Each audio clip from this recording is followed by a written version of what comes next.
And hello.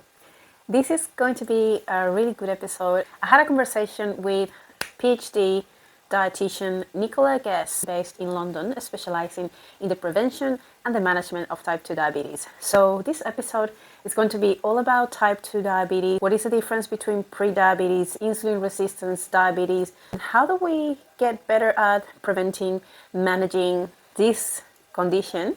And also, what is the best approach when it comes to nutrition and prevention and management? So stay tuned until the end. This is going to be a very, very good conversation. I hope you enjoy it. Make sure you like this video. Comment below if you do have any questions about anything that I could potentially answer to you. Subscribe. Hit the bell button so you don't miss any of the next episode that will be coming up soon. And I see you on the other side.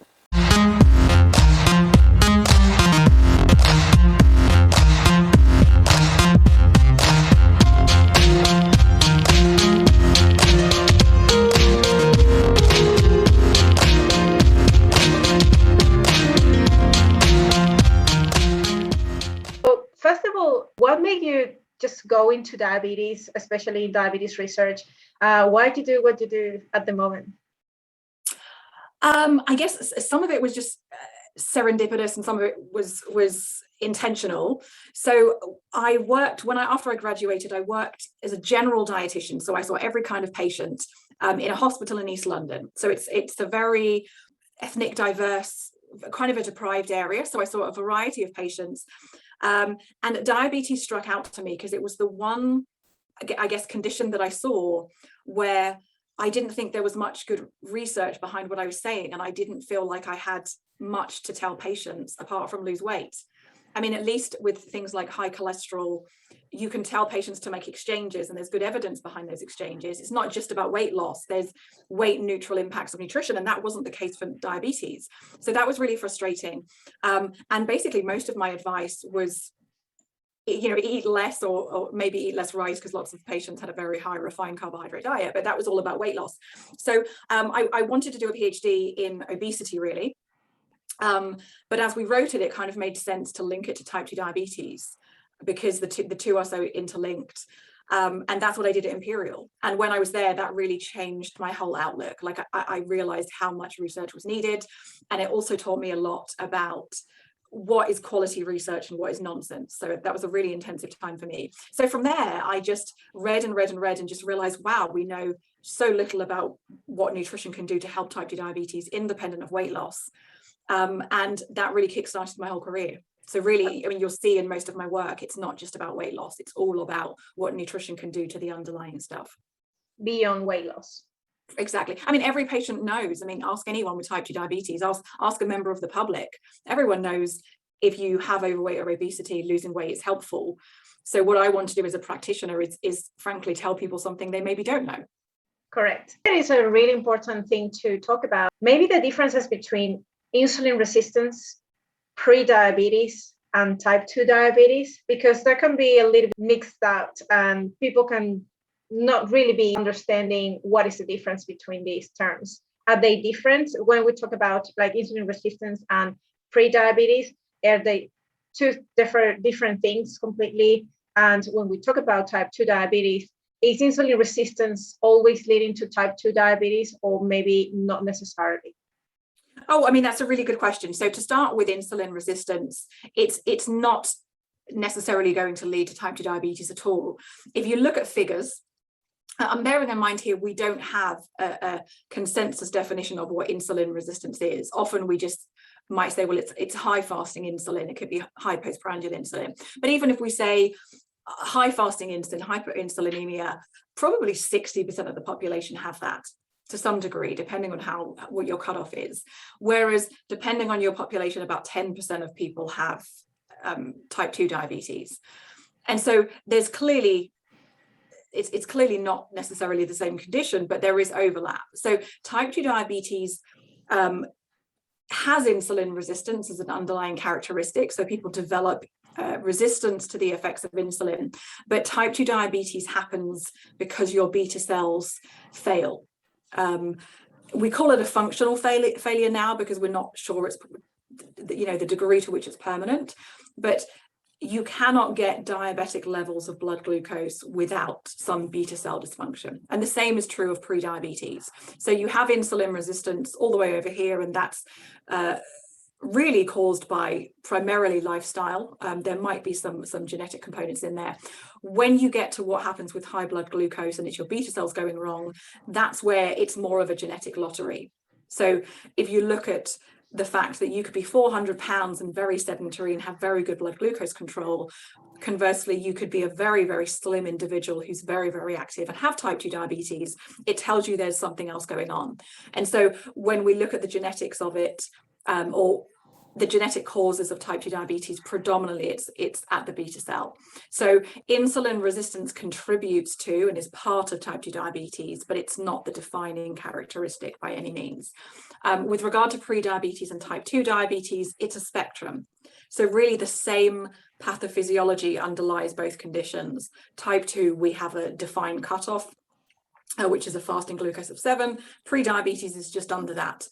But it's essentially the same thing going wrong, but at different degrees. So would you say that the main cause or the biggest risk factor for type 2 diabetes nowadays would be excess of body fat? Maybe it's inactivity, maybe it's excess of sugar intake, it is excess of calories. What is it that it is pretty much the main sort of? So if we look at, great question. If we look at huge population level data, so what are the kind of driving epidemiological characteristics? So 2/3 of it appears to be overweight. And this kind of gets tough because obesity is defined by BMI, and it's not necessarily BMI that's the key here, it's adiposity, probably particularly internal adiposity. And that's about 2/3, that explains about 2/3 of the rise of the type 2 diabetes epidemic. But actually, 1/3 is age. So when we look at how many people are developing type 2 diabetes, 1/3 of the contribution is age. And in a way, that's a good thing because we're all living longer. And if we all live to 150, we'd probably all get pre-diabetes and type 2 diabetes because the beta cells tire out. So it's definitely overweight predominantly. It's definitely kind of lifestyle driven. But like I said, we can't forget that there is some genetic component to this. Do you think when you talk about aging, maybe is it because the older we get, at least the tendency is to get more inactive, lose more lean body mass, so you lose more muscle, and you're also pretty much like your activity is very low as compared to someone who is more active. So maybe are some lifestyle changes that kind of lead to a poorer lifestyle that leads to more insulin resistance? I mean, I can definitely believe it's a contributing factor. In fact, some of the studies that are looking at why people of certain ethnic backgrounds have a higher risk, they do look at things like lean body mass. But it doesn't explain a large part of the cause. So I can believe it's a contribution. But I think it's probably more likely the kind of molecular mechanistic aspects of beta cell failure that just occur over time. And we see some of that with mouse models. So if you overstress and, if you ask a lot of the beta cells, they do decline in function earlier. And so I think that's a more likely explanation. But then bearing in mind that it doesn't mean that, hey, listen, once you get older, you're definitely going to get it. We know from the type 2 diabetes prevention trials, very simple lifestyle changes can help delay or even stop the development of type 2. So we do have some control with very small lifestyle changes. I'm not talking about going to the gym, lifting heavy weights, simply in someone who's previously sedentary, walking or going from walking to running 30 minutes is going to help. So what you're saying is that you could potentially delay or prevent as much as possible as you age the appearance of type 2 diabetes or insulin resistance at some point if you were the active you are and the healthier the lifestyle you have. Maybe the control and the management of your weight as well along your lifespan. Maybe is that kind of a few things that kind of may predict that in the longer term you might prevent having this issue? Yeah, absolutely. I mean, so it's kind of the same thing when people talk about there is a genetic influence on obesity. That's important to accept because I think there's a lot of blame that people can feel, particularly with type 2 diabetes. And so, like I said, there are many people who have led very, very healthy lives, very active lives. They've been slim their entire lives who've developed type 2 diabetes. So I always like to emphasize that there is other components to this apart from lifestyle. But if we look at the population level, the majority of people, lifestyle is the key driver. But at the same time, it doesn't mean that you have no control over your destiny. And we know from very, very good data, weight correlates very closely with type 2 diabetes development. If you gain weight, your risk goes up. If you lose weight, your risk comes down. That's probably primarily helping insulin resistance and protecting the beta cells long term. So that's really important. And there are even probably weight neutral things you can do. Physical activity, even if you don't lose weight, if you are active, you prevent the development of type 2 diabetes. Probably things like dietary fiber have a small but relevant impact over a lifetime, as do having more polyunsaturated fats versus saturated fats. And of course, minimizing sugar, particularly liquid sugar. So there's things people can do. I have two follow-up questions before I forget. So one of those is, so if your diet was very high in carbohydrates or excessive in sugar intake, would you say that someone who has a higher carbohydrate diet or sugar diet over their lifespan may be at higher risk of getting type 2 diabetes just for the fact of eating more carbohydrates? Or is it too, I don't know, too risky or too bold to say that maybe that would be a particular factor of risk for development of type 2 diabetes? I mean, so here's where there's so much nuance, and it's kind of hard. I'm going to give you a long, wieldy answer. I hope it's coherent. So the first thing to know is, let me start with the quality of carbohydrate. So if we look at long-term studies, and this is observational data, and it has to be, type 2 diabetes develops over 5 to 12 years. At the shortest duration. So you have to rely on observational data to look at this. And we do not see an interaction between amount of carbohydrate and development of type 2. And even if you look at populations like China prior to 1980, they had a very, very high carbohydrate diet, very high refined, high glycemic index diet. And they had barely zero type 2 diabetes in their population. So I don't see any evidence at all supporting the amount of carbohydrate in healthy people on the development of type 2 diabetes. Is the quality of carbohydrate, there's not great data on this. Again, we rely on observational data, and it does suggest that the glycemic index, which is really kind of a measure of the quality of carb, it might not be simply that the glucose surge postprandially is what's causing it.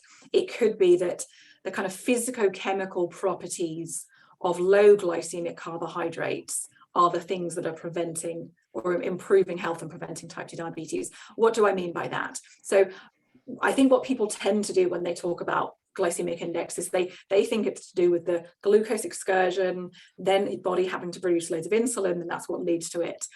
If you look, though, at what are the carbohydrates that are low glycemic, they tend to be higher in fiber.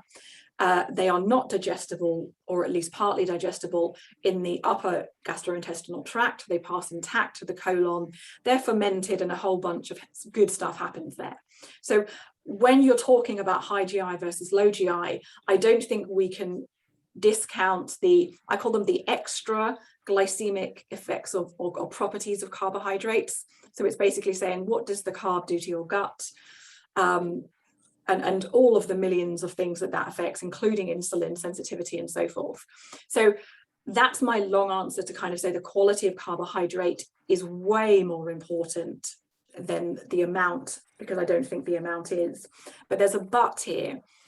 There is some data in people who already have marked insulin resistance that suggests that they are, I mean, this makes sense, they are not as adept at handling blood glucose, so glucose can stay higher for longer.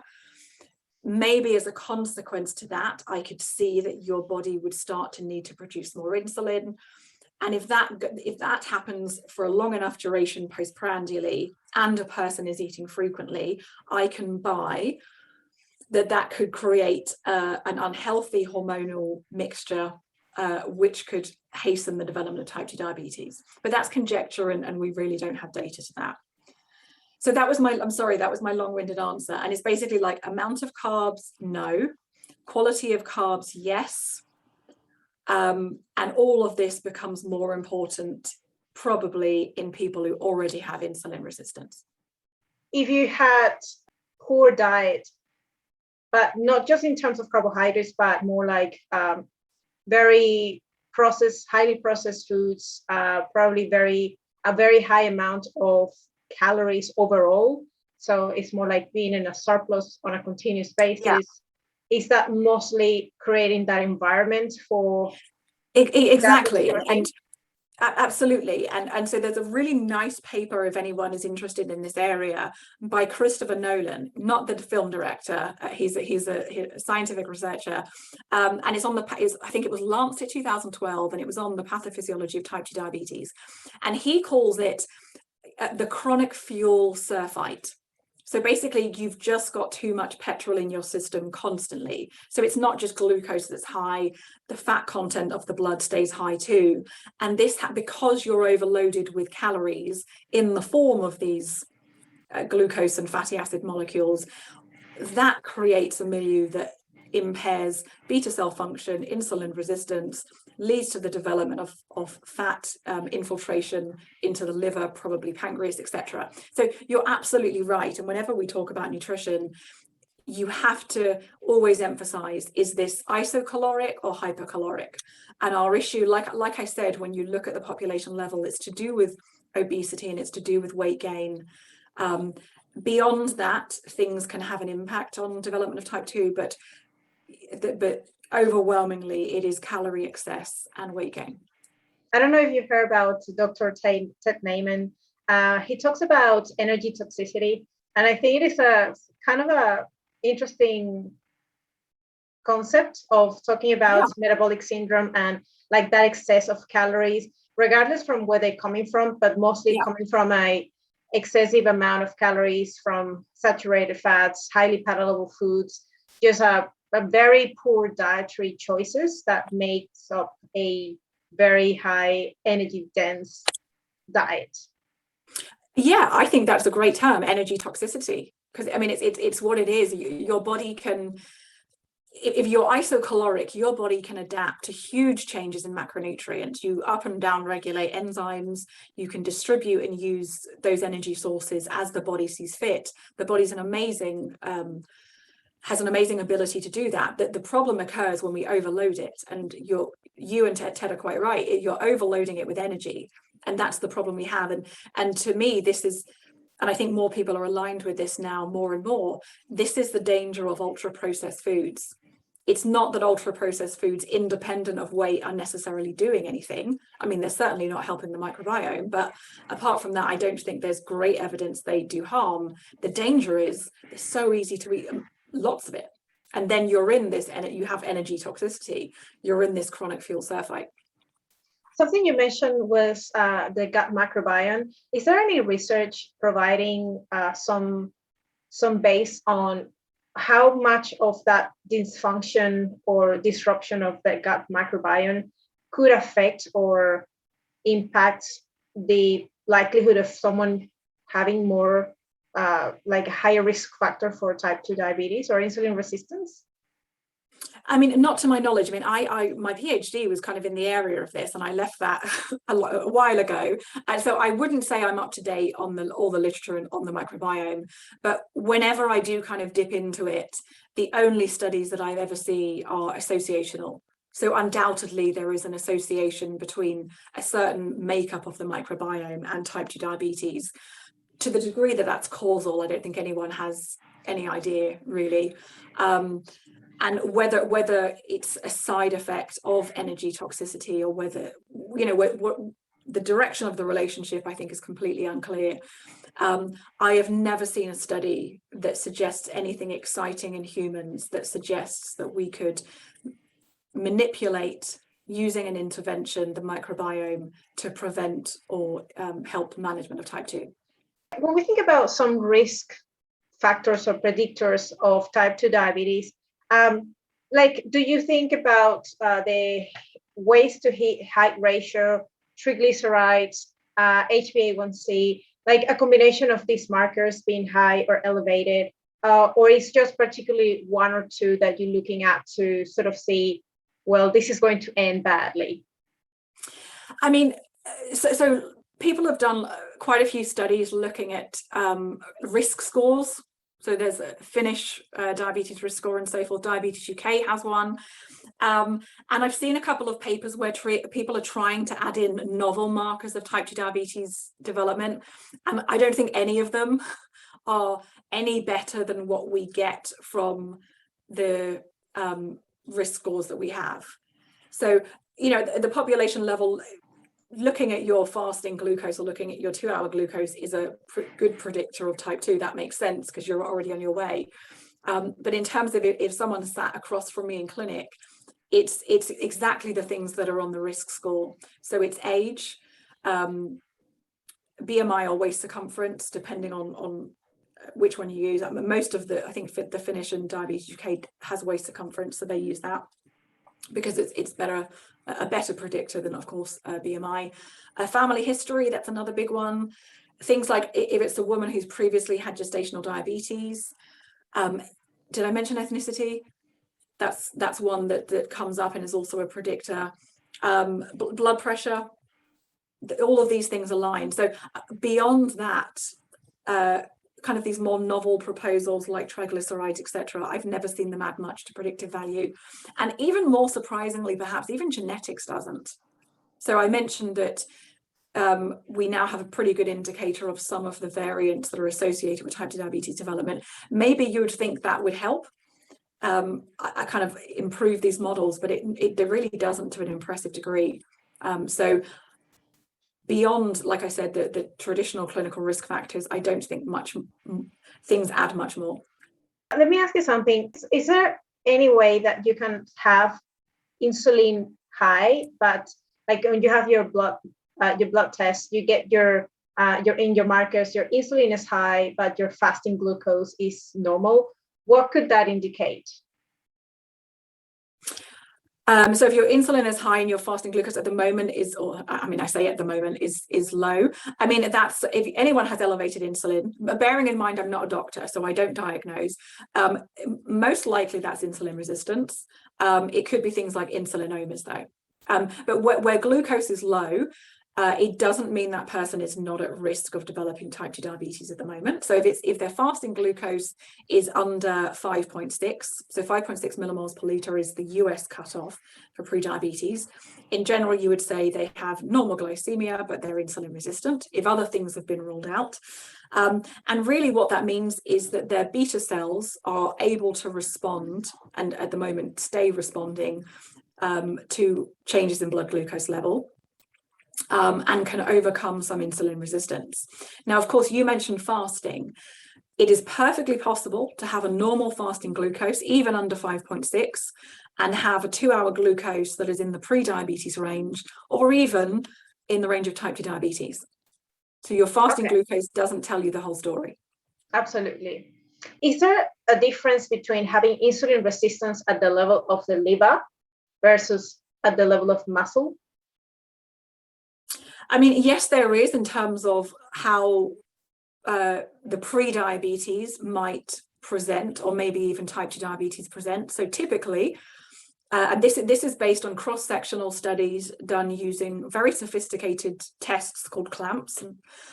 Some of them have used oral mixed meal tests as well, is that your liver insulin resistance is associated with high fasting glucose.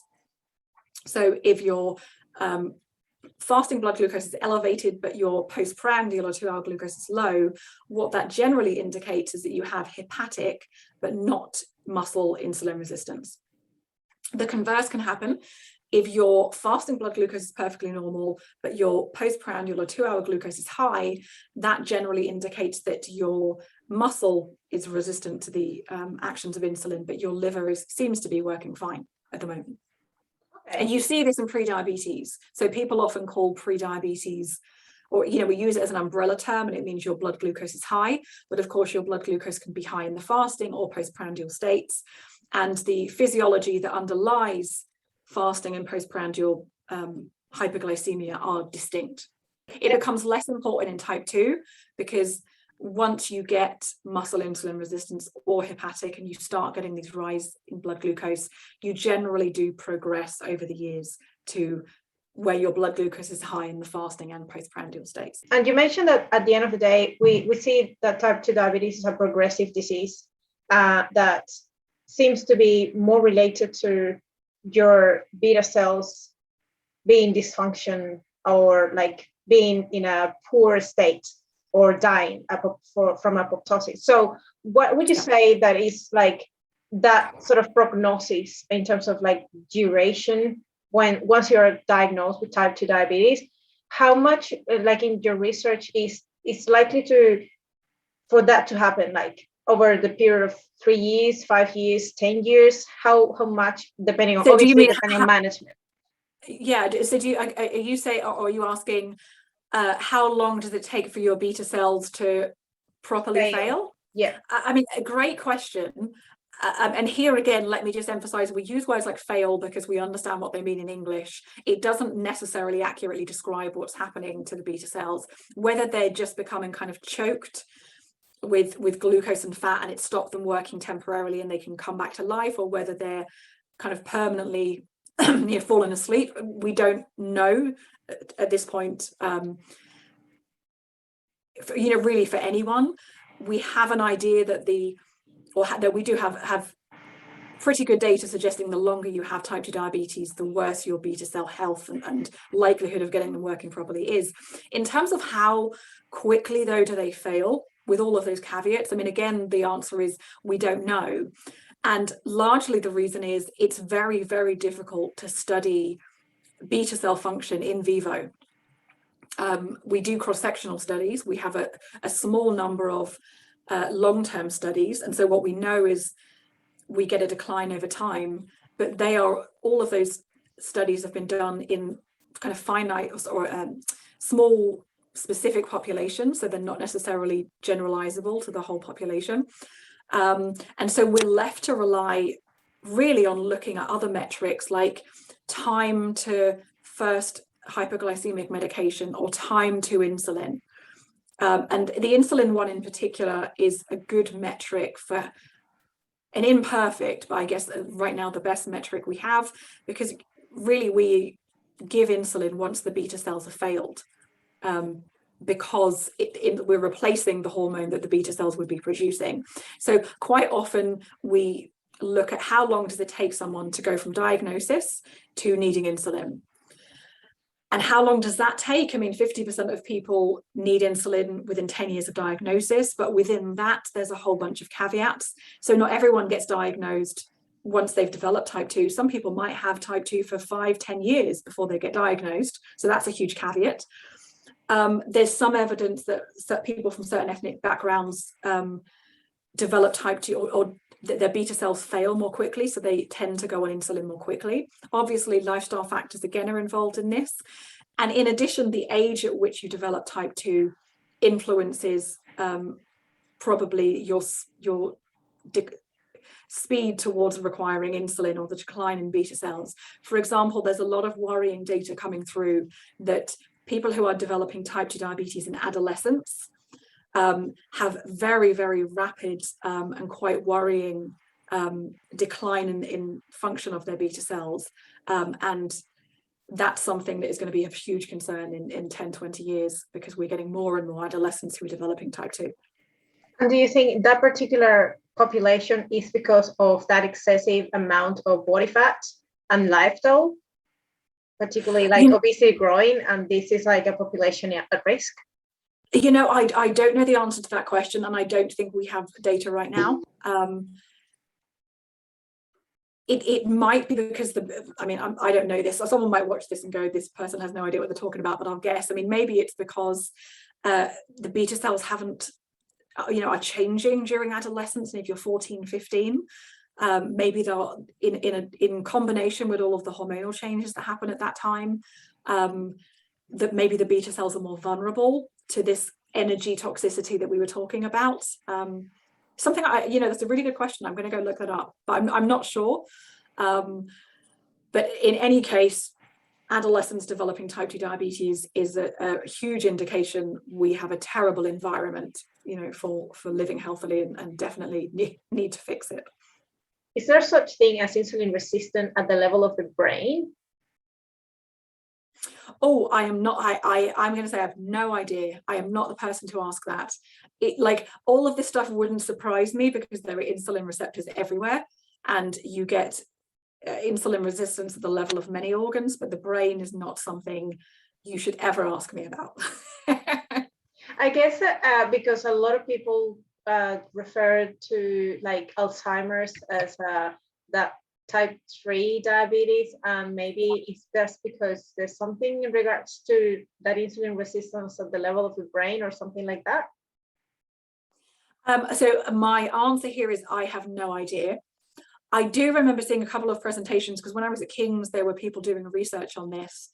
And at that time, I mean, maybe this is going back 3-4 years, again, all of this stuff looked like an association, like some interesting, feasible mechanistic pathways were mentioned, even including glucose, the impact of glucose, hypoglycemia, long-term chronic, on the brain.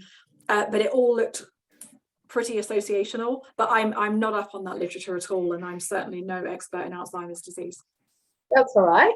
Now let's talk about something that I think it is very important to also discuss and distinguish, which is whether is it possible to actually reverse type 2 diabetes, or can we use the term remission instead of reversal to refer to this particular event of getting someone back to normal blood glucose levels, no needing medication or not needing insulin whatsoever? What is your stance on these two terms, reversal of type 2 diabetes and remission? This is a really great question, and there are very, very smart people who disagree. I prefer remission, because I think the notion of remission or reversal, whatever you want to call it, is very new. We don't know much about it. Lifestyle remission, we don't know how long it lasts. We don't know what the long-term cardiovascular impacts are. And remission, I think, is a better term, because it's cautious. Because remission kind of says right now everything is under control, but it doesn't mean that it's not going to come back. And I think that's the right term based on the amount of knowledge we currently have. And a huge question is the durability of remission. How long can people expect to not have diabetic levels of blood glucose for? So I think that's a better term, but you can argue for reversal. I mean, the people who say reversal, I don't think they're necessarily wrong. For example, when you look at the development of type 2, the beta cells fail over time, it kind of does like this. So if you get the beta cells working again, it is going in the other direction. You are reversing, in a way, the pathophysiology of the disease. But again, my caution is we don't know how long that lasts. What we know from bariatric research is that the beta cell decline still continues, but because you've reversed it, because you've got your beta cells working maybe back to a level you had in pre-diabetes, or maybe before you had pre-diabetes, it's still going to decline, but your baseline has gone back some ways. So reversal is okay, but I think remission is more helpful for the patient. And I think it's a better public health term and more easily understood in terms of what should we be considering as we go forward. Would you agree, or maybe would you say that we could use these two terms depending on the stage of that diabetes? Like if we're talking about early stage of type 2 diabetes, or like early diagnosis of this, provided that that person is actually being diagnosed on time, we're looking at, like, because if it is decently early stage, we could potentially act quickly and reverse it, versus some a disease or like a type 2 diabetes that is quite advanced. It's been more than 5, 7, 10 years with type 2 diabetes already. That is pretty much the damage is already done somehow, and it's very hard to kind of reverse it completely. So then I guess talk about remission. Yeah, I mean, I guess here my concern is I don't think we have data necessarily that supports either of those things conclusively. Okay. And I think we'd be making a lot of assumptions. For example, like as much as the shorter duration of type 2 diabetes, the more likely someone is to get remission. I mean, taking that data from the big direct remission trial, for example, and the work that team have done. But if you ask any investigator who's seen patients with type 2, they will say some people have type 2 for a very short amount of time, they lose weight and they don't get remission. Other people have had it for longer and they have got remission. So I think this might be due to the heterogeneity of type 2 diabetes. It doesn't present and it's not caused the same way in every single person. And so I would still be cautious about even calling early type 2 diabetes reversal and late remission. I still think remission is just a more helpful term. And here's why. I mean, I see lots of patients they get remission with me. I see many patients who've achieved remission and they're so excited to come off their medications. They feel like they've got their life back, they feel younger. You just feel like maybe a healthier, happier person, not having to go get your prescriptions every 3 months, that kind of thing. And they are really psychologically attached to this idea of I don't take medications anymore.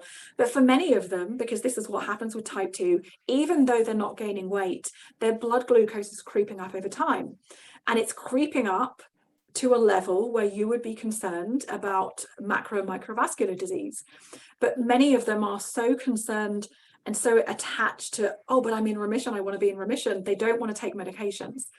So there's a whole bunch of issues that we need to deal with and understand ourselves and inform patients about, I think, before we get too excited about we've reversed or we've cured. Because type 2 diabetes is a very complex disease. And I should just add one other thing that we haven't really talked about. And that is the role of the liver in endogenous glucose production. Very poorly studied, maybe even more scarcely studied than beta cell function. And glucose leaking out of colloquially, glucose leaking out of the liver is one of the contributors to elevated fasting and postprandial glucose. And there's not great data to suggest that the impact of lifestyle on that is very permanent. So there are some really nice studies done, actually some studies looking at fasting or low carbohydrate diets, where they look at very beneficial changes in liver metabolism, where you get marked reductions in hepatic glucose output, but very quickly, and even before people start to regain weight, that stops happening. So glucose starts leaking out of the liver again. So you get elevated hepatic glucose output. And we don't know much about that, in molecular and physiological terms. We certainly don't know much about what nutrition does. And like I said, that's a huge contributor to the rise in blood glucose. And this is important because even as a dietitian, even if a patient has got remission, if their blood glucose is creeping up, my advice is go talk to your doctor about metformin. Because what that does, we think, as far as I know, is improve hepatic metabolism. So you have a drug that's for this very specific defect. And I think we need to figure out these things so that we can inform patients accurately about what to expect with their remission, how long it might last, the long-term damage, and so forth. And sorry to keep going on, but there's a really good discussion on Twitter in the past couple of days on this about we have good long-term data of some medications on long-term outcomes, whether it's kidney function, whether it's macrovascular disease, and so forth. And with a lot of these drugs, the mechanism isn't just related to weight or adiposity or beta cell function. They're doing something beneficial to fix some of the damage that has been caused by long-term cardiovascular disease or type 2 diabetes. And we need to be very, very cautious about gleefully saying, come off all of these meds, because if someone's had type 2 diabetes for 15 years, maybe there's a lot of damage there that we can't measure in traditional clinical markers like glucose or triglycerides. Maybe it's damage that we can't measure, but it's still there. And that's what some of these medications are fixing, and they are protecting that person from severe cardiovascular outcomes or kidney disease and so forth. So this is my caution with remission and reversal. It's great, it's fantastic. Anytime you can have patients come off even some of their medications, it's fabulous. But a lot more research needs to be done. Would you say that from those medications, only metformin is the only one that you truly believe that you should kind of use even for prevention, or like even if you get into remission, you should still have a small levels or a small doses of these just on a daily basis, just in case? I mean, only metformin, or is there any other medication that you reckon is kind of at the level of metformin? I mean, here's the thing. So I use metformin as an example, and it's a good example because it's always the first line in management of type 2. It prevents type 2 diabetes. So we have data from the US diabetes prevention trial that metformin is very helpful. It's also very helpful in groups who don't benefit so much from lifestyle. So there's that, you know, we have that data. But really, I think the reason we worry less about metformin is because it has a good safety profile. It's been studied for a long time. It's also cheap. That's another thing that comes up. But I'm not saying at all that metformin is the only one. SGLT2 inhibitors and certainly GLP-1s have a huge role and very exciting outcomes on many clinical outcomes and diseases which are not necessarily just related to blood glucose. So lots of very smart people everywhere are doing research on this. And things like kidney disease are really important because you aren't necessarily diagnosed with type 2 once you get it. Upon diagnosis, a reasonable proportion, maybe it's 30% of people, have kidney disease, some degree of kidney disease. So you need to be very cautious about potential organ damage or underlying vascular damage that's there. Like I said, that sometimes we might not be able to measure it properly before we get too excited about rolling out drugs long term. I mean, if you think about some patients with type 2, like 10% of patients with type 2 diabetes are on 10 or more medications. You know, for some people that could be a lipid medication, could be antidepressive medication. And so if that person even could come off 10 of their medications but stay on 2, if those 2 help prevent or continue to improve the long-term damage that was caused by having pre-diabetes or type 2 for 10, 20 years, then that's a good clinical decision to keep those people on those medications and not get so attached to this one clean definition of remission. Now, when we think about remission, or maybe just the management of diabetes in order to improve the prognosis and like quality of life, and in general, everything that is related to reducing the risk of these chronic degenerations of your vascular system, your kidneys, and all of that, what are the best strategies that your research have found that are the best? Is it going low carb? Is it high protein? Is it exercise? We know that weight loss is very potent, over 15 kilograms or 10% of body weight. But what else is there that is, what is better? What is superior? Is it low carb? Is it protein? Is it both? Is it high fiber weight loss, exercise? Okay, and you're talking about just getting remission. So by the definition of normal blood glucose, no medications. Or just improving, just the fact that you're reducing all the risks over time and improving. I mean, this is a more complicated question to answer, and a large part of that is we don't have great data, and a large part of that is because long-term trials are so confounded by weight loss. So we know that weight loss improves this stuff. So I guess based on that, there's probably not even time. I could talk about this for hours, but in terms of based on all the evidence we have about nutrition, cardiovascular disease, kidney function, microbiome, blood glucose, and everything, assuming that weight loss is equal with all of those things, and assuming a person has been diagnosed with type 2 diabetes, I think it would be a high plant protein diet. And with low carb, certainly very, very low refined carbohydrate. And my rationale for it is amino acids are very good. This is the huge part of my research at promoting insulin secretion. That's really important, because what we know from direct and loads of other studies is if you get a very potent insulin response postprandially, that's key for shutting down glucose release from the liver, and it helps achieve durable remission. So that's where high protein comes in. So you just want loads of amino acids at the time of a meal. So it's got to be high protein, but you also want, ideally, a healthy fat mix, and that's simply because the studies that have looked at replacing saturated with unsaturated, particularly polyunsaturated fatty acids, do show improvements in insulin sensitivity. So that's important to bear in mind, because it's very likely that a low carb diet, high fat diet, increases insulin resistance. It might not be pathophysiologic insulin resistance, could be just normal physiologic insulin resistance. But if you want to improve glucose uptake into the muscle, it makes sense that you would replace saturated with polyunsaturated. Having said that, there is some uncontrolled but promising, I think, data suggesting monounsaturated fats too are certainly better than saturated fats. So that's my rationale really for plant protein. My other rationale for plant protein is the fiber.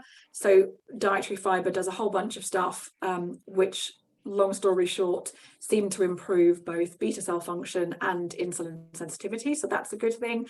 And you have all of the beneficial impacts on cardiovascular disease from a plant protein diet with the plant-based fats and so forth.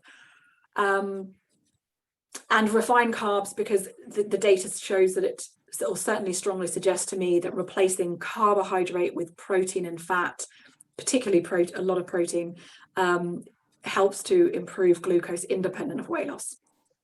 So would you say that carbohydrate, it is more important to think about the carbohydrate type, maybe the frequency, the dose, how, like, the timing that you have carbohydrates? Is it something that you really pay attention to when you talk about carbohydrate intake with your patients, for example? Are you regulating, like, I want you to have like even distribution of your carbohydrates, try to maintain roughly the same amount to spread them throughout the day?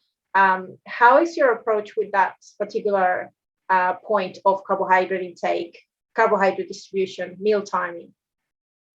I mean, to be honest, I don't worry about that so much. I mean, once you get to the context of a low carb, high protein diet, I think the impact of that on blood glucose and other things is so large that any other things you do are going to be small in comparison, and are just maybe going to get in the way of a patient being able to follow the advice, because you just end up with too many rules.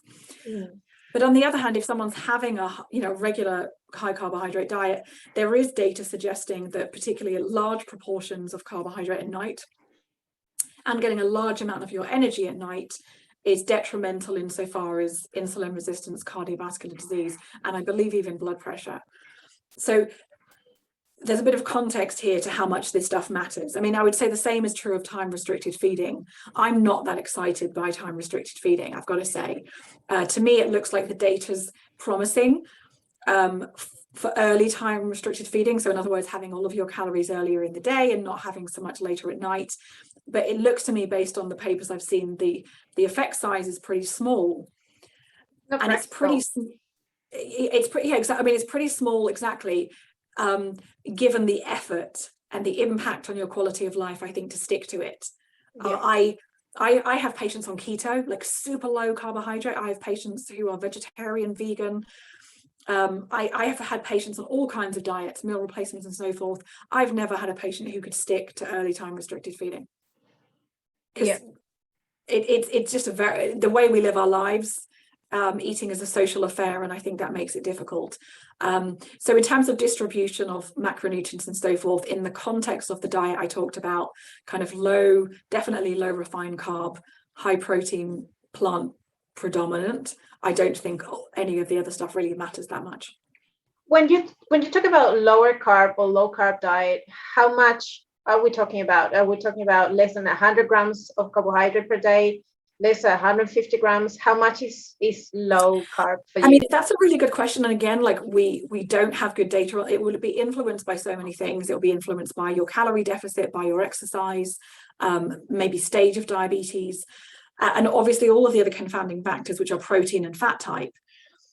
I always thought, so we recently did a study where we were looking at the weight neutral impact of carbohydrate reduction on blood glucose in type 2 diabetes. And I always thought when someone tested that properly, we would see that just reducing carbohydrate would lower blood glucose. And we did a study, I really have to get it submitted to a journal, but I've been too busy. I will do that this week.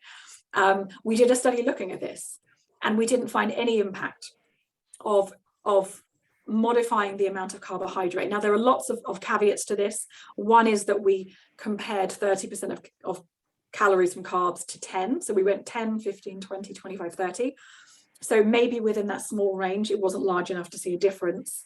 But we also, people were on their normal diet before they started the low carbs doses, and we didn't see any impact going from their normal diet onto any of the carbohydrate doses. But another caveat is that the individuals that we recruited had quite high energy requirements. Okay. So I think the median BMI was maybe 32. So individuals who need a lot of calories just going about their daily lives, and even in that context, even 10% of calories from carbs can be about 80, 90 grams a day. I think the average we had was 90 grams a day. Maybe that's not low enough, because I do think there is some data suggesting that getting into ketosis, so if you go low carb enough to get into ketosis, independent of weight loss, that lowers glucose. And I think that data, when it's not complete, there's not a lot of it, but there are some high quality studies really suggesting this is the case.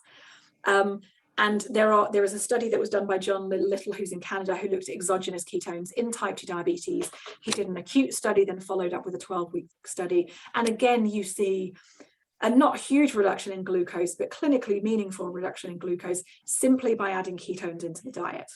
So I can believe, and no one's tested these yet, but I can believe that independent of weight loss, if you went low carb enough to get into ketosis, you would lower blood glucose independent of weight loss. I think that's true, even if you don't increase protein to get the insulinogenic effect of protein. I think it is going to be dependent on how much you can stick to it as well.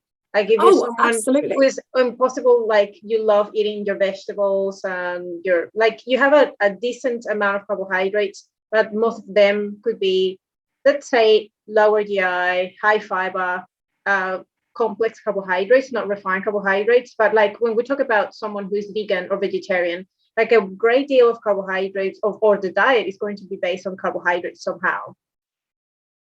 Oh, absolutely. And I mean, so this is where there really is no room for being attached to one particular diet. I mean, I couldn't do that as a dietitian, because I'd have people come to see me, I'll tell them a diet which they find unpalatable, maybe unaffordable, and it's never going to work. And there's more than one way to skin a cat too. So if you're looking at reducing blood glucose, well, you can achieve some reduction in blood glucose, whether it's by improving liver or muscle insulin sensitivity. You could achieve that by promoting insulin secretion, even improving insulin clearance, all of those kind of things. And the diet can have the same or different kinds of dietary approaches can achieve those things in different ways. So there isn't great data, because I know of one study that's looked at it on a high fiber diet and insulin secretion. And it looks like if you get high enough, I mean, we're talking 50 grams plus of fiber, you can get an improvement in your first phase insulin response. But maybe, I mean, I certainly think you do that with protein. So with both of those ways, whether it's high fiber or high protein, you could probably achieve that same outcome. Same with muscle insulin sensitivity, whether it's exercise, weight loss, changing your type of fat, increasing your fiber, and so forth. There are different ways to get to the same end goal. And so this is where you cannot be dogmatic. I mean, you can't as a scientist, because that just makes no sense. But you certainly can't as a clinician who sees patients. And knowledge of all of these ways of improving the pathophysiology of type 2 diabetes are essential to give good advice. And going back to the beginning, like that's always been my career goals, is trying to understand what nutrition does, and then you can build a diet based on all of these principles, whether it's reducing refined carb, changing the fat type, increasing the protein, the type of protein. Then you can build use building blocks of good data to prescribe a diet that's actually evidence-based and the patient can follow. If you can provide advice that is based on evidence, and at the same time someone could stick to it and it makes it sustainable for them, and it's not just about looking at one thing, you can just put all these different strategies in place. Like you will increase your protein intake, you will increase some fiber intake, let's change a little bit the type of carbohydrates you've been eating, let's make it sustainable for you. But this also adds some habits and new behaviors into your lifestyle. So you do more exercise, you do some resistance training that seems to help as well, do some cardiovascular exercise. Let's look at your daily steps. Let's look at like the full spectrum or the full picture, so we can actually make deep changes in different areas. So it's not just one strategy, like just carbohydrates. Oh, I completely agree. Absolutely. And you have to be a good listener when you're a clinician as well. Like I've had patients who weren't ready to make any changes. They come and see you and you can tell that there's a lot going on in their lives. They might be very anxious at the moment and it's not the right time.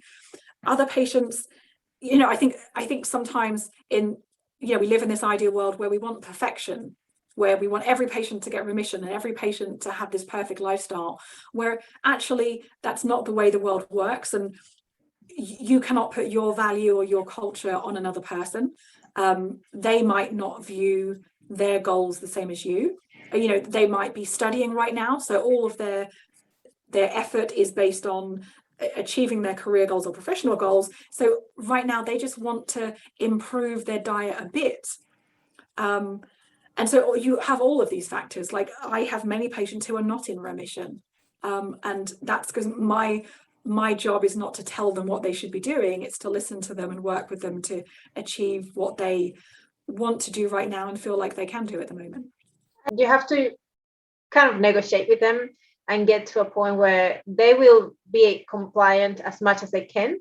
So if it means that you will have to reduce the amount of things that you can do with them, but just limit to the things that they will be able to do and they can commit fully to do, then that's much more likelihood to succeed than just giving them a bunch of extra strategies, getting them overwhelmed, and at the end of the day they feel like they failed because they weren't able to do all of that at the same time.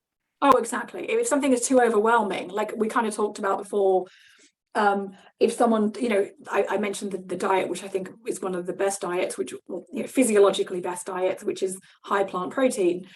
And then you asked about time restricted feeding as well. Even in that context, if you're giving people too many rules, like change this for this, do this for this, this for this, eat at this time, do this exercise on this day, it can be information overload. Some patients can do that. And kind of this is the thing, whenever I hear very simple aphorisms, like Instagram is terrible for this because it's not a medium that embraces knowledge, knowledge and nuance and all of those things.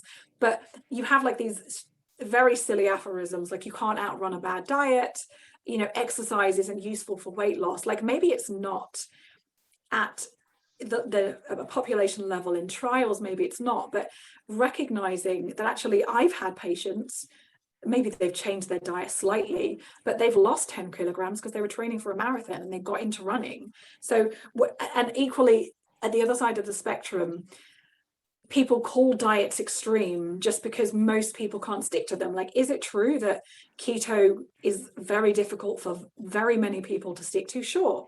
But have people stuck to it for 5-10 years and loved it? Yes. So the idea that you must avoid diets that exclude a food group and you have to lose weight like this and you can't lose weight with exercise, all of this is really unhelpful, and it doesn't recognize that people are individuals with different tastes and habits and capable of very different things.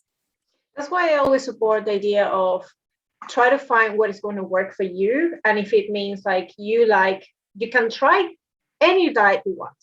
And it is good to try it to see whether it is going to fit for you. and whether it makes you feel better or makes you do some changes that are going to be beneficial for your health, or lead you to have better behaviors, better ways to approach your nutrition, maybe it's a good way just to try it. Maybe for you, keto or going low carbohydrate diet is going to work for you if you can stick to it. And if you try it and you find that it works really well, then good for you. But it's not necessarily that because it works for you, then it is the best diet ever. Or like you're telling everyone that no, keto is the only way to lose weight or the only way to go about it. So it's kind of claiming that something is superior when it is not, because it's going to depend on the individual and how much can they stick to that particular diet. Absolutely, completely agree. Yeah. The other one question that I really wanted to talk to you about is other aspects of life, for example, stress, sleep, shift work. How does this can affect the management of type 2 diabetes, or even increasing the risk of being in a much more, worse position when you already have type 2 diabetes? Oh, I mean, so shift work, undoubtedly it does. So we have data which shows, I mean, most of it again is observational, showing that if you do shift work, independent of BMI, independent of socio-demographic factors, shift work increases your risk of cardiovascular disease and type 2 diabetes, even within and outside of type 2 diabetes. So whether you have type 2 diabetes or don't, shift work will raise your mean blood glucose compared to people not doing shift work. And a lot of that is kind of based on preclinical and cross-sectional clinical trials, is to do with the circadian rhythm. So we now clearly know that physiologically, circadian control or regulation of hormones is real. So there's a good physiological reason for recognizing that shift work increases your risk of type 2 diabetes.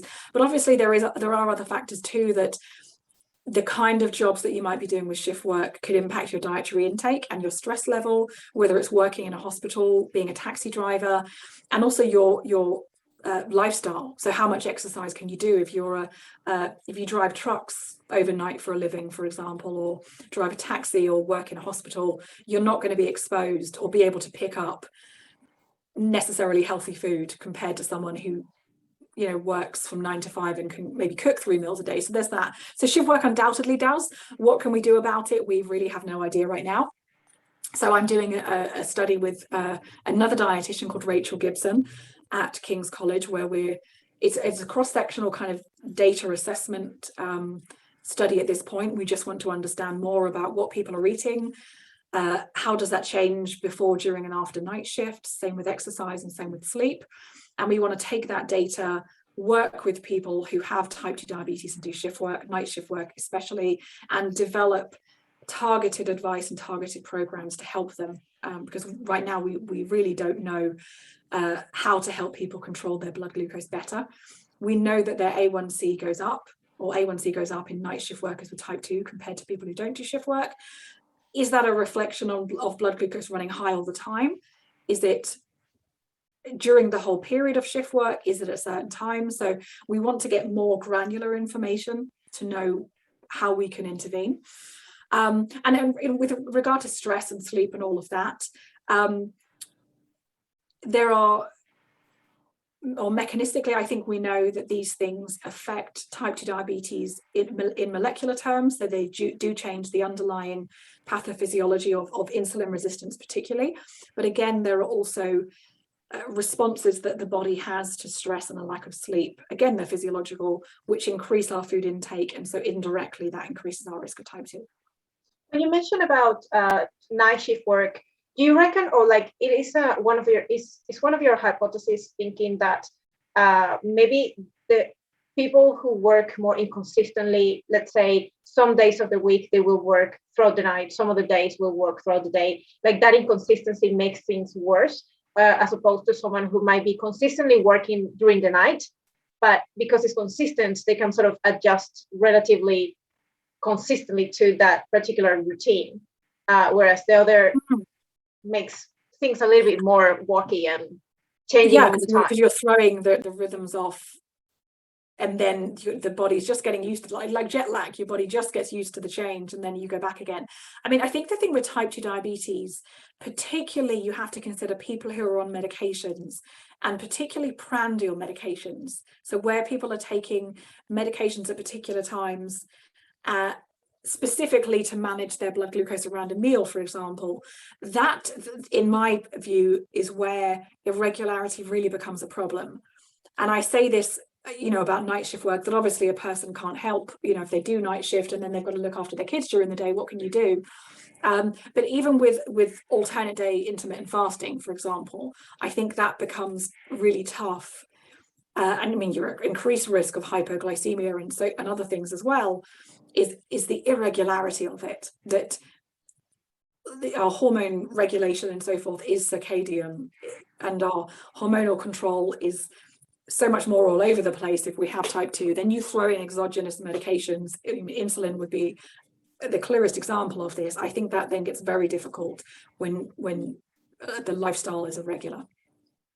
What is your stance on people who blame obesity to carbohydrates and insulin resistance? Like, there's a lot of people that seems to blame, like, insulin is the bad guy, carbohydrates are the bad guy, they are the culprit of inflammation and obesity and insulin resistance, and therefore everything has to be targeted to cutting completely carbohydrates, to completely annihilate the effect of insulin, and therefore you'll be happy and ever after fine. I mean, I think here is important to separate. There are some people that are doing some very interesting research looking at the possible role of insulin on adiposity and so forth. There are other people who have done some very nice studies trying to understand what carbohydrates and macronutrients do to energy expenditure and other things. And in general, I applaud those people, because obesity is a huge problem. I don't think continued exploration of hypotheses and so forth is important. But there is a huge amount of oversimplification and a complete lack of nuance and caveats when people talk about this stuff. And in my view, so the researchers I have all the time for in the world, because they're trying to answer these questions. What's irritating is when you get people who really, they're kind of opinion havers, and they very unhelpful statements like, all of this has been decided, saying that very simply, low carb reduces insulin. Insulin is what causes fat deposition, so reducing carbohydrate reduces fat deposition. I mean, that's just so patently nonsense right now. That link there, all of it has been tested, and we don't see anything exciting. But by the same token, I referred before when I was talking about the nuance about carbohydrate type and amount on type 2 diabetes, and how it might be different in people who have insulin resistance. And I think there is work to be done to look at the impact of very high refined carbohydrate diets in people who have marked insulin resistance. There's pretty good data that our handling of nutrition and macronutrients changes once we become insulin resistant, particularly with eating frequent meals. Like I said, because you get insulin and other hormones as well that are affected one meal after the other. So frequent high carbohydrate meals, I could buy that could cause a hormonal milieu that could promote the deposition of fat and cause harm in other ways. And insulin certainly is problematic. So we have I'm not a complete expert here, but I think this is right, that there is data, for example, in bariatric surgery, that people who have hyperinsulinemia prior to the surgery, when they get remission, or whether they have type 2 diabetes or not, people who have elevated insulin who have bariatric surgery get improved outcomes on cardiovascular disease. But people who don't have elevated insulin, but they do have obesity, they don't see the same benefits. So I think I have that right, but I do remember seeing that data. And there's other data, so from a good friend of mine, Jim Johnson in Canada.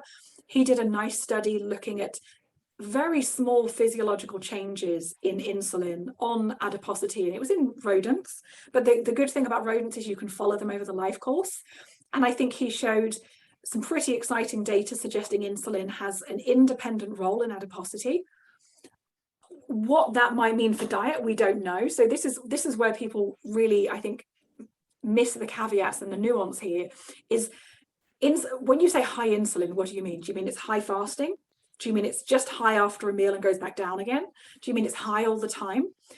The pattern of insulin secretion also matters, because we know from nice physiological studies that if you have if you infuse insulin in a pulsatile fashion, that does not cause insulin resistance. But if you infuse insulin at the same concentration flat, it does.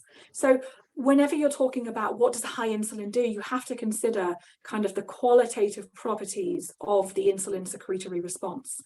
And so what Jim's research has shown, I think, is insulin's doing something, and our job is to find out what that means for diet. And I mean, my view is that what we talked about before, so this energy toxicity, this chronic overload of fuel, that's what's causing the problem. Yeah. Because you've got this milieu of high fatty acids that might impair beta cell function anyway. You've got some insulin resistance happening, so all of that could cause disruption in your insulin profile, and that's the far more likely candidate in my view.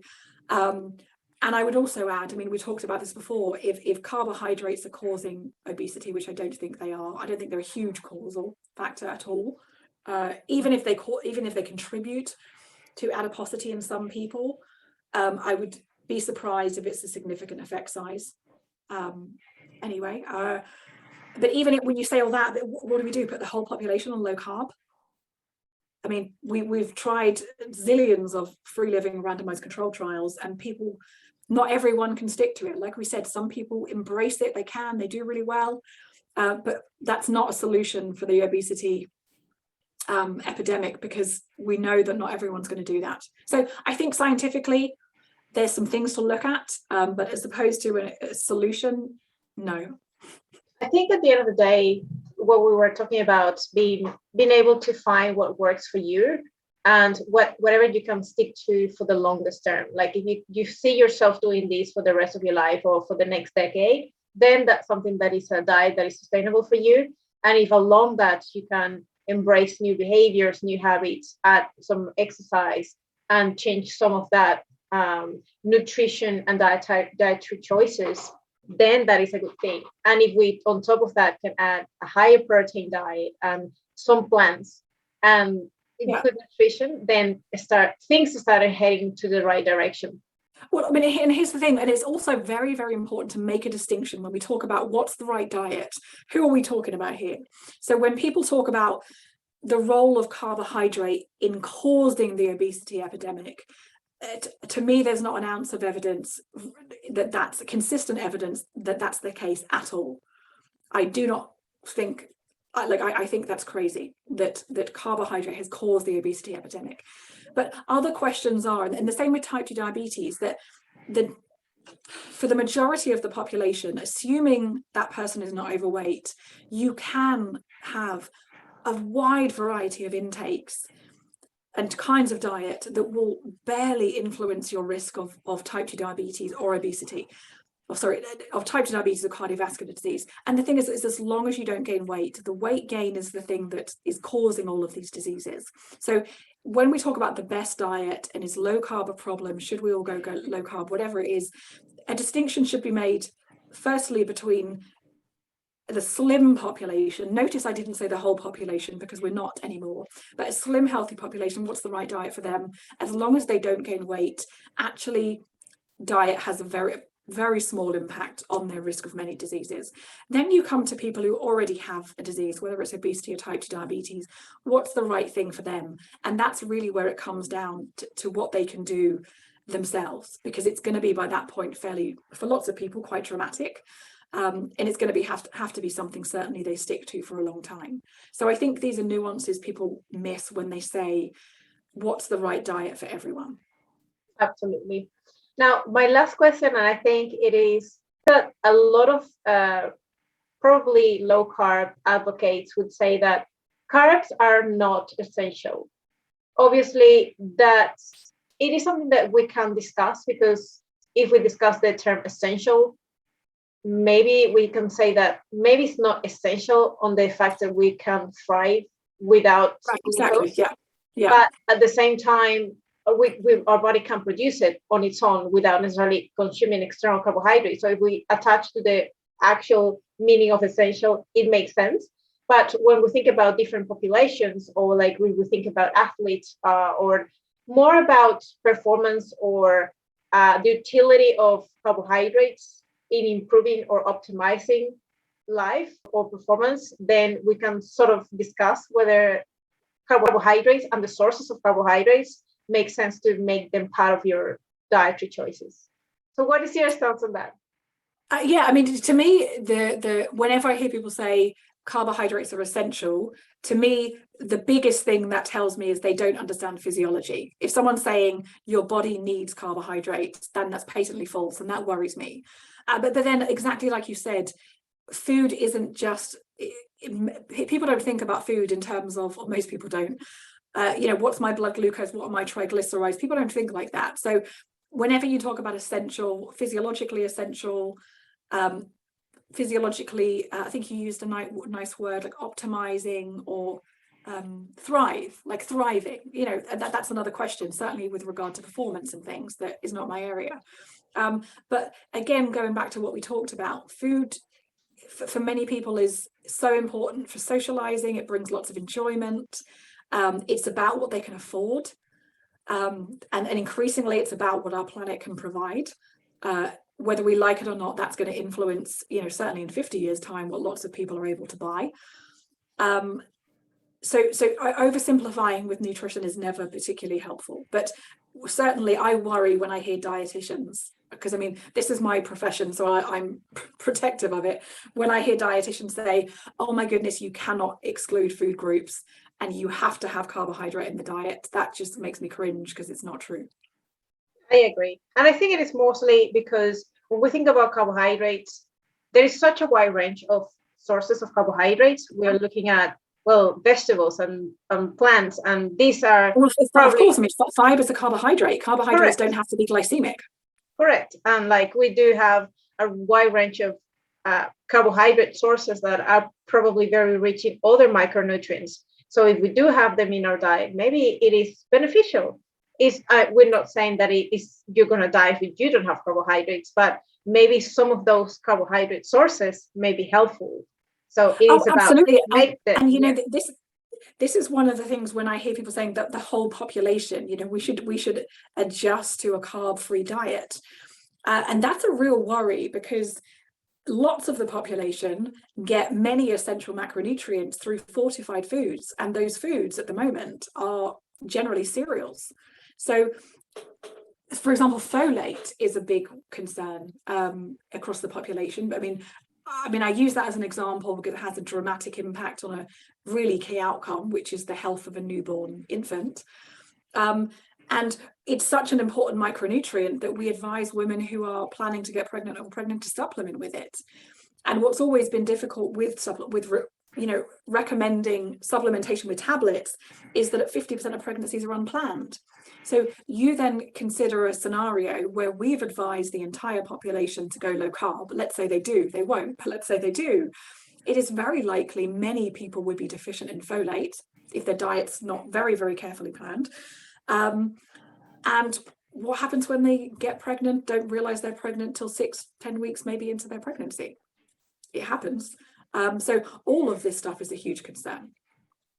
No, I agree. And I think apart from that, we're looking at the gut microbiome and the diversity of all the benefits from fiber that you wouldn't be able to get it from fat sources if you had a very low carb diet with no vegetables. Well, okay, so here's the thing, like this to me is one of those things where it becomes about helping the patient adjust as much as they can. So because of the potential effects of fiber on a bunch of stuff, gut microbiome, cardiovascular disease, etc., I always advise my patients to get loads of fiber. And you can easily, because I've seen patients do it, get 80 grams of fiber with a low carb diet.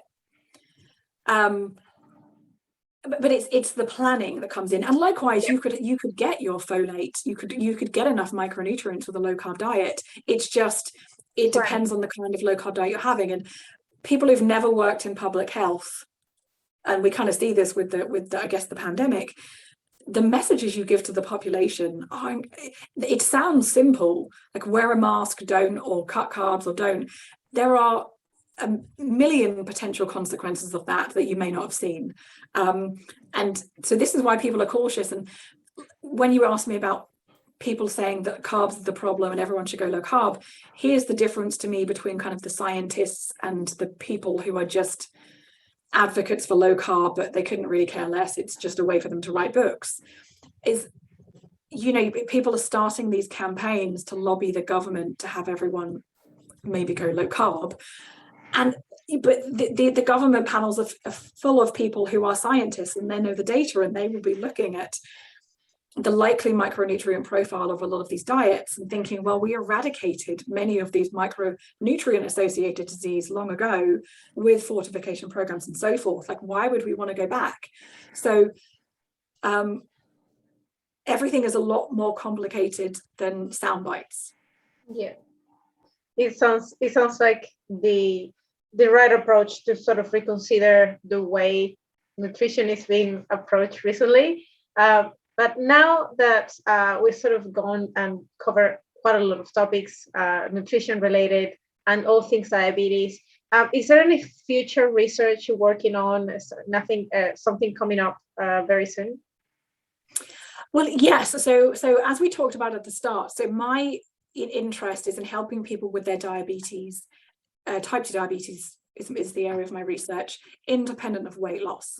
So we've done 3 studies, 2 are underway, but they were stopped because of the pandemic, looking at manipulating carbohydrate and protein, including pure plant protein, on glycemia. We're also interested in doing a remission program where we look at the impact of these diets on beta cell function. And this is, to me, so important because we know how difficult weight loss is for lots of people. It's even more difficult for them to maintain it. We also know that type 2 diabetes is highest, that the highest prevalence of type 2 is in the over 60s. Many older adults do not want to lose 10 or 15 kilograms of their weight. They really worry about doing that. Many of them might feel frail. And there's a huge gap in remission for people who don't want to lose a ton of weight. And they don't feel able to, or for whatever reason. So that's a real passion area of mine, is figuring out ways to help people come off their medications without having to lose a dramatic amount of weight. It's been such a pleasure to talk to you. It was great to meet you and have a chat. Great, thank you so much. Well, it's been lovely talking to you too.